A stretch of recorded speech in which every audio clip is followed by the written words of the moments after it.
The trumpet was always in the household because my father was a trumpet fan. He was a wonderful pianist, singer, songwriter, and he loved trumpet players. Clifford Brown was from the Philadelphia area when I was really young and playing around, so trumpet was always at the forefront of the jazz discussions in our house.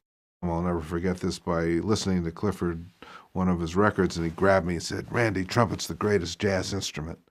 8 years old, I had the choice of a trumpet or clarinet, so I grabbed the trumpet.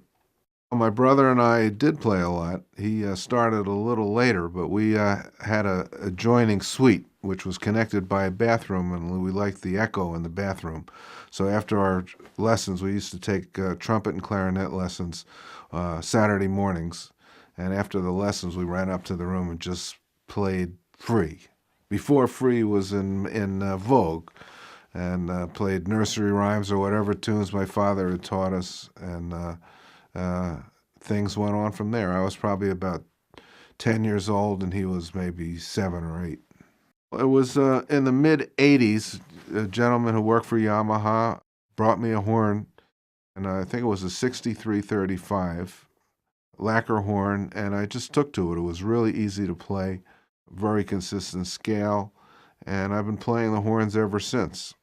When the Zeno model was introduced, I guess in the early 90s, I have a horn that I played for many years, and this is a similar horn, 8335 Zeno. And I just love the sound. It's really easy to get around on. It records great, really consistent scale.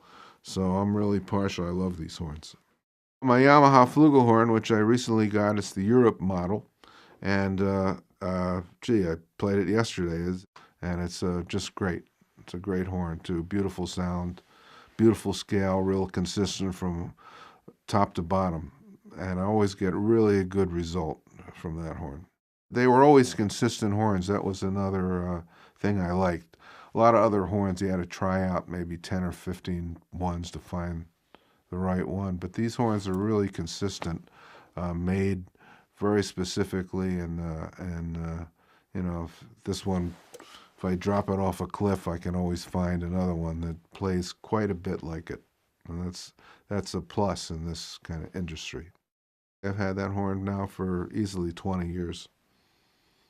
So they don't seem to wear out. That was also a problem with other trumpets. It seemed like from one day to the next something happened. You know, the horns just kind of wear out. These horns really have a long life threshold.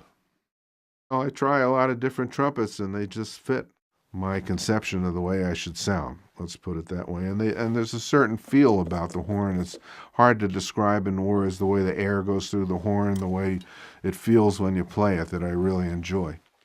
I'd just say to the guys that designed the horn, congratulations, because in a way these are no-frill horns, and the fact that there are not a lot of extra stuff on here that you see on a lot of trumpets, a lot of which I think are really extraneous. These just are horns that a student could play, but a professional will sound great on. And they don't cost a fortune. One, I've been there so long, there's a lot of affection, personal affection for all the people that work for Yamaha. And it's a wonderful company. They make superb instruments. Quite often, you know, as we all know, not only trumpets and horns, but I'm in bands that everyone plays Yamaha, the drums, bass, guitar, saxophone. So it's wonderful to be a part of that family.